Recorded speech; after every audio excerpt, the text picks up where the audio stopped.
Hello दोस्तों, आप सभी का रॉकी सिंह ऑनलाइन क्लासेस में स्वागत है। आज से हम लोग क्लास 10th एनसीईआरटी का भूगोल की श्रृंखला शुरू करने जा रहे हैं। ठीक है, आज हम लोग भूगोल से जो प्रथम इकाई है, जो फर्स्ट चैप्टर है, ठीक है, उससे जितने भी ऑब्जेक्टिव बन सकते हैं उसको डिस्कस करेंगे, जो आपके बिहार बोर्ड के लिए इंपॉर्टेंट है। साथ ही में जो क्वेश्चन इस साल पूछ दिया गया है या फिर प्रीवियस ईयर में पूछ दिए गए हैं उसको भी हम लोग यहाँ पर डिस्कस करेंगे। चलिए शुरू करते हैं। ठीक है, देखिए हमारा क्या है, भूगोल विषय है, क्या इकाई फर्स्ट है, चैप्टर 1 है और इसका नाम क्या है, भारत संसाधन एवं उपयोग। इस चैप्टर का नाम क्या है, भारत संसाधन एवं उपयोग चैप्टर का नाम है। और इसे चलिए हम लोग अपना क्या करते हैं, ऑब्जेक्टिव श्रृंखला शुरू करते हैं। चलिए ठीक है, देखिए इस चैप्टर में सबसे पहले आपको तो ये पढ़ना है, कुछ संसाधनों का आपको वर्गीकरण करने को मिलेगा। ठीक है, आपको पूछ दिया जाएगा कि जो कोयला हो गया, पेट्रोलियम हो गया, सौर ऊर्जा हो गया, ठीक है, या फिर लकड़ी होगी, जंगल हो गया, ये सब आखिर किस तरह के संसाधन है। ओके ठीक है, और इससे इस तरह के क्वेश्चन बिहार बोर्ड में हर साल एक या दो ऐसा जरूर आता है।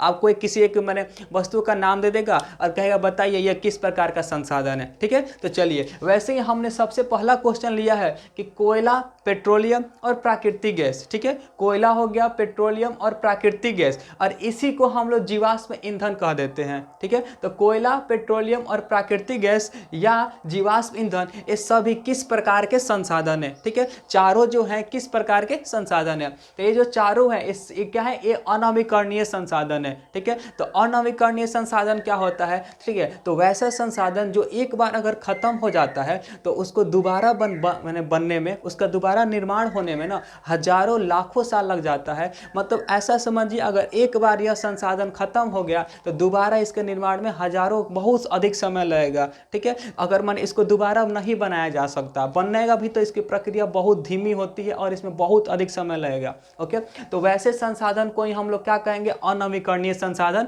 कहेंगे। ठीक है, तो कौन कौन सा है, कोयला है, पेट्रोलियम है, प्राकृतिक गैस है, या इसी के लिए हम एक शब्द ले सकते हैं जिसका नाम है जीवाश्म ईंधन। ठीक है, तो ये सभी के सभी कौन है, तो अनवीकरणीय संसाधन है। आपसे सबसे अधिक इसमें से कोयला और जीवाश्म ईंधन पूछा जाता है। ठीक है, कि कोयला किस तरह का संसाधन है या जीवाश्म ईंधन किस तरह का संसाधन है, और ये दोनों क्वेश्चन सबसे अधिक पूछा जाता है। ठीक है, चलिए इसके बाद से आते हैं कि अब देखिए, अब कुछ है कि सौर ऊर्जा, पवन ऊर्जा, विद्युत ऊर्जा, विद्युत ऊर्जा, जल एवं वन, फॉरेस्ट, ये सब किस तरह के संसाधन है। ओके, तो देखिए ये सभी के सभी क्या है, तो नवीकरणीय संसाधन है। अब नवीकरणीय संसाधन क्या होता है, तो देखिए जो एक बार खत्म जो मैंने कभी खत्म नहीं होगा। ठीक है, जिसका हम कितना भी उपयोग कर ले, कितना भी यूज कर ले, वो संसाधन कभी खत्म ही नहीं होगा, तो उसी को हम लोग कहते हैं नवीकरणीय संसाधन। या इसको ऐसे समझ जाइए कि क्या अभी नया नया में है, कौन सा संसाधन अभी हाल में उसका विकास वर्तमान में हुआ है। वर्तमान कहने का मतलब 100 साल, 2 साल, 3 साल लगभग, 3 साल नहीं, 100 साल, 200 साल, 300 साल पहले कौन सा संसाधन का विकास हुआ है। ठीक है, ऐसे संसाधन जो वर्तमान में आधुनिक समय में प्रयोग हो रहे हैं उसको क्या कह देंगे, नवीकरणीय में हम लोग ले लेंगे। जैसे कि सौर ऊर्जा, पवन ऊर्जा हो गया, आखिर इस सब का कितना भी हम लोग उपयोग कर लेंगे कभी खत्म ही नहीं हो सकता है। जब जब हवा बहेगा तब तक पवन से क्या होगा, हवा से हम लोग विद्युत का उत्पादन करते रहेंगे। ठीक है, वैसे ही जल ऊर्जा है, विद्युत ऊर्जा है, तो ये सभी क्या है, तो ये सभी नवीकरणीय संसाधन है। ठीक है, देखिए ये 4 को 5 को है, और इसमें से सबसे अधिक बिहार बोर्ड का सबसे फेवरेट सवाल कौन सा है, तो बिहार बोर्ड का एकदम फेवरेट सवाल है ये सौर ऊर्जा।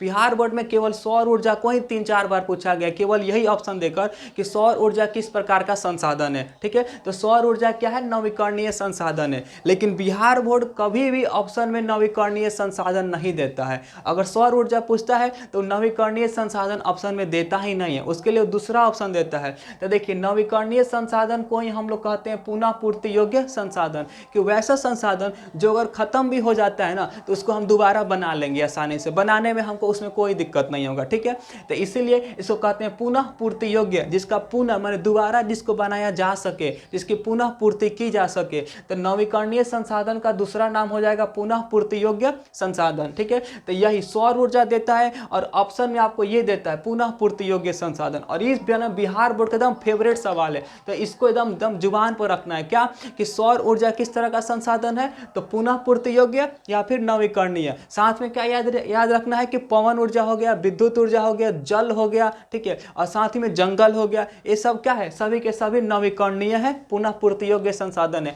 एक बार पेड़ को काट देने पर वहां से उसके फिर दोबारा झाड़ी उड़ी उग जाता है, तो इसीलिए इसको क्या कहेंगे, नवीकरणीय संसाधन कह देंगे। ठीक है, इसके बाद से देखिए अगला सवाल है। अब देखिए ये जो हमारा पर्यावरण है, हमारे जो संसाधन है, अगर इसका मतलब अच्छे से प्रयोग नहीं करेंगे, इसका नियोजित ढंग से उपयोग नहीं करेंगे, तो कुछ समय के बाद से क्या होगा, सब के सब खत्म होने के कगार पर चला जाएगा। तो इसी सब मुद्दों को लेकर विश्व के सभी देशों ने मिलकर क्या किया, मीटिंग करना शुरू किया। ठीक है, एक सम्मेलन करना शुरू किया, और उसी सम्मेलन में से 2-3 सम्मेलन है जिसको हम लोग पृथ्वी सम्मेलन कह देते हैं। ठीक है, तो ये पृथ्वी सम्मेलन मतलब आप मन 3 गो हुआ है, और 3 में से आपके लिए 2 बहुत इंपॉर्टेंट है, और 2 जो हुआ है बिहार बोर्ड में पूछ दिया गया है। ठीक है, तो पहला सवाल यहां से बनता है कि जो प्रथम पृथ्वी सम्मेलन है वो आखिर कब हुआ था। ठीक है, कि प्रथम पृथ्वी सम्मेलन माने कब और कहां पर हुआ था। देखिए भूगोल विषय में ईस्वी माने सन से सवाल बनने की संभावना बहुत कम रहती है। सन से सवाल केवल इतिहास में बनता है और आपके नागरिक में बन सकता है। ठीक है, भूगोल में आपको कहां है और क्या है ये सवाल बहुत ज़्यादा पूछा जाता है।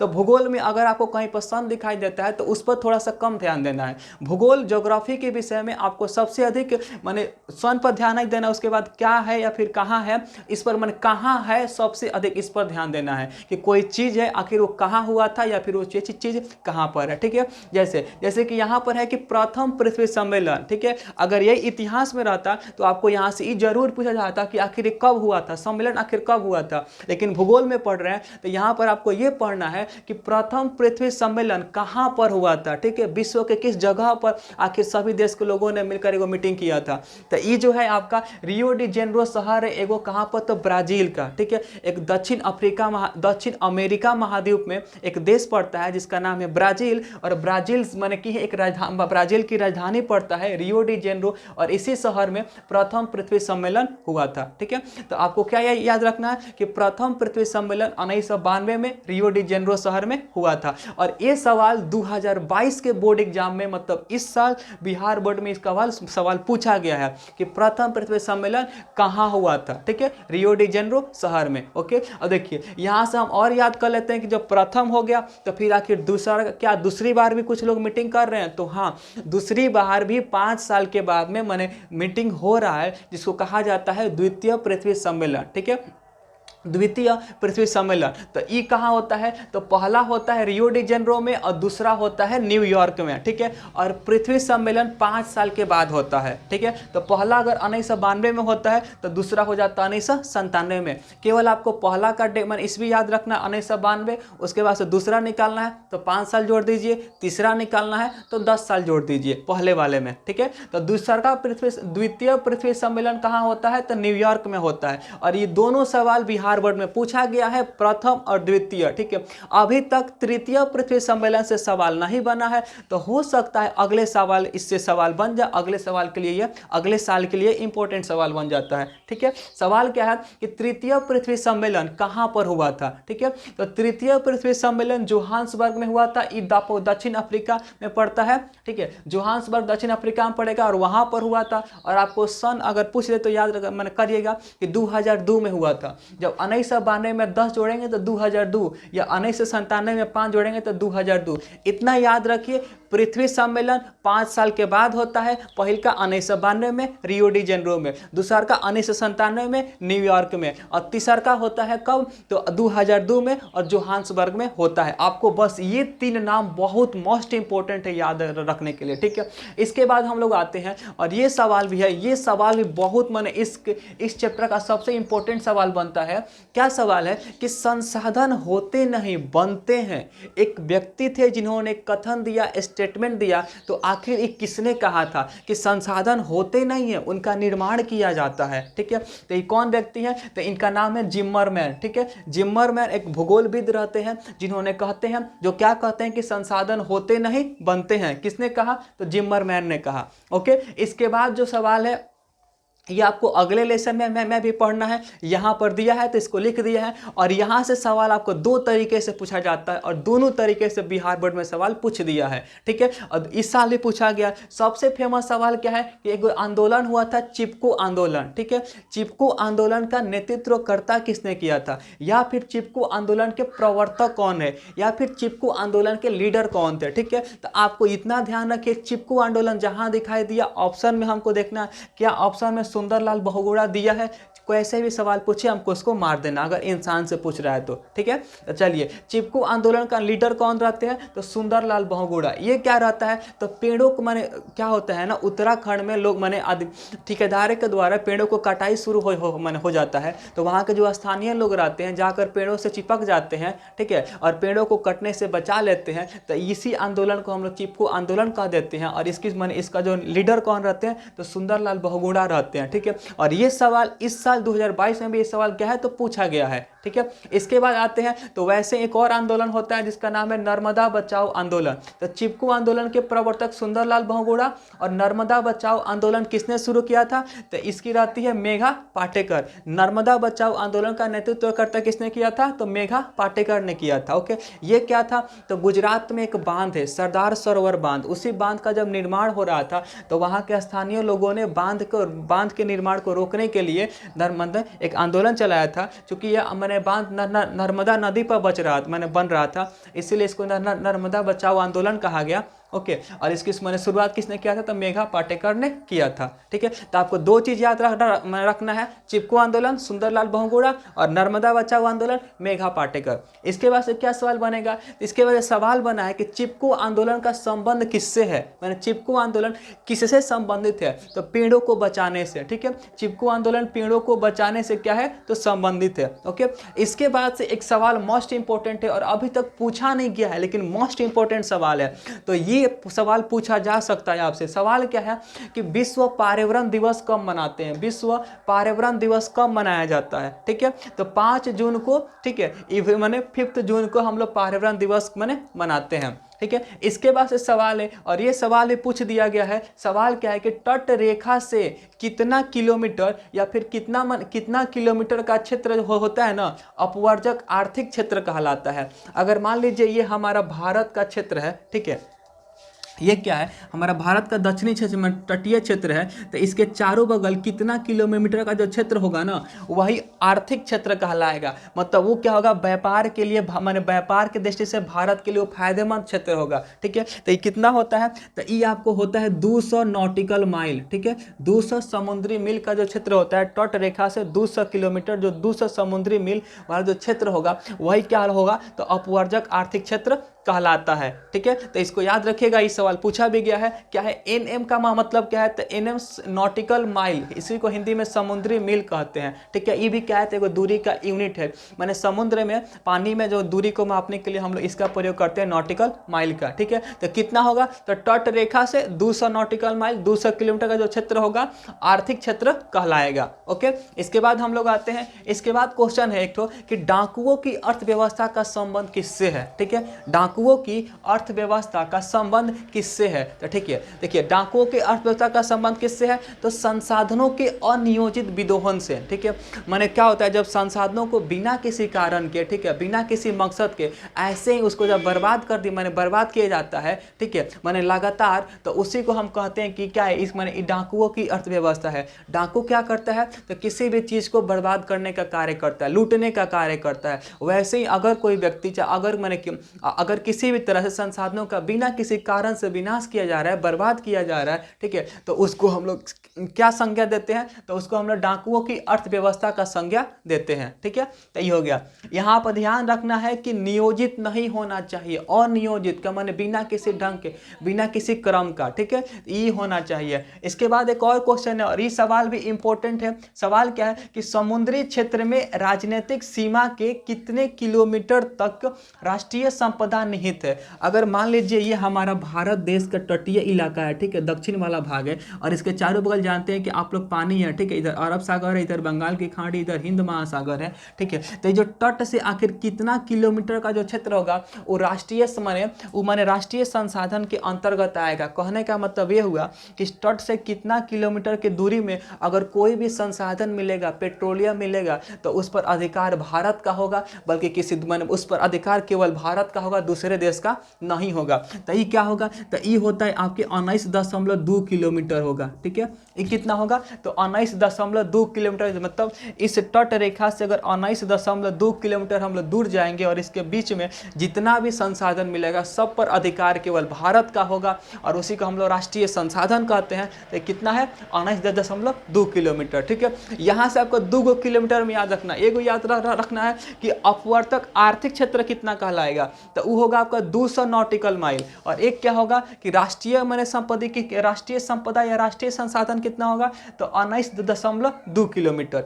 ओके, अब इसके बाद से एक कथन है और इससे सवाल अभी तक पूछा नहीं गया है, लेकिन ये इंपॉर्टेंट कथन है और इंपॉर्टेंट पर्सनालिटी ने भी इसको कहा है, इसलिए बहुत इंपॉर्टेंट सवाल बन जाता है और पूछे जाने की संभावना भी बहुत अधिक रहती है। सवाल क्या है, सवाल ये है कि हमारे पास पेट भरने के लिए बहुत कुछ है, हम लोग किसी भी तरीके से कुछ भी करके अपना पेट भर सकते हैं, ठीक है, लेकिन पेटी भरने के लिए कुछ नहीं है, ठीक है। ये एक स्टेटमेंट है, तो आखिर ये स्टेटमेंट किसने दिया था, किसने कहा था कि हमारे पास पेट भरने के लिए बहुत कुछ है लेकिन पेटी भरने के लिए कुछ नहीं है, ठीक है। तो महात्मा गांधी ने कहा था, ठीक है, महात्मा गांधी ने ये स्टेटमेंट दिया था, इसको याद रखिएगा। इसके बाद क्या है, इसके बाद जो क्वेश्चन है, देखिए ये जो क्वेश्चन है बुक के अंदर से क्वेश्चन है, डीपली क्वेश्चन है, ठीक है। तो मैंने फर्स्ट लेसन से आपको डीपली क्वेश्चन भी बनते हैं। ओके, तो ये क्वेश्चन अब पूछा गया सवाल है, बिहार बोर्ड में ये सवाल पूछा गया। सवाल क्या है कि गुजरात के किस स्थान पर, गुजरात जो राज्य है उसको किस जगह पर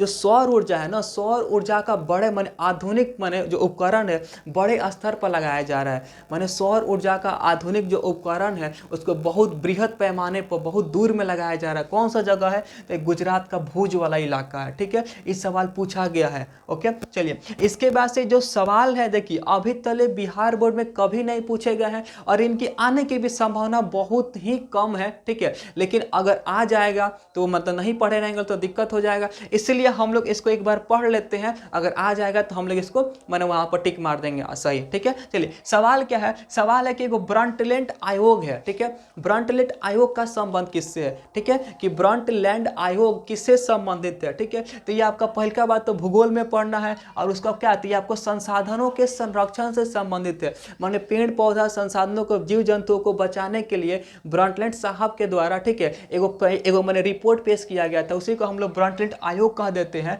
जिसका संबंध किससे है, तो संसाधनों के संरक्षण से है। ओके, इसके बाद संबंध बनता है, इसके बाद क्वेश्चन बनता है, ठीक है, कि देखिए ग्लोबल वार्मिंग मैंने जब मैंने ग्लोबल वार्मिंग की जो समस्या होती है ना, उसको उसके निपटान के लिए, उससे बचने के लिए, ठीक है, दुनिया के कुछ देशों ने मिलकर एगो सम्मेलन किया, एक जगह मीटिंग की, ठीक है। और उसी मीटिंग को हम लोग कहते हैं क्योटो सम्मेलन, ठीक है। और चूंकि ये जो मीटिंग था ना जापान के क्योटो शहर में हुआ था, ठीक है। इस मीटिंग जो था जापान के क्योटो शहर में हुआ था, इसलिए इसको क्योटो सम्मेलन कह देते हैं। तो आपसे सवाल क्या पूछेगा, तो आपसे पहला सवाल पूछेगा कि क्योटो सम्मेलन कहाँ पर हुआ था, जापान के क्योटो में। दूसरा सवाल क्या पूछेगा कि क्योटो सम्मेलन का संबंध किससे है, ठीक है। तो इसका संबंध ग्लोबल वार्मिंग से ये संबंधित है, ठीक है। ये किससे है, तो ग्लोबल वार्मिंग से संबंधित है। और यहां से एक क्वेश्चन अगर पूछना होगा तो और वो पूछ सकता है, अगर ज्यादा डीप में जाएगा तब पूछेगा, और नहीं तो ज्यादा डीप में नहीं जाएगा तो नहीं पूछेगा। सवाल क्या है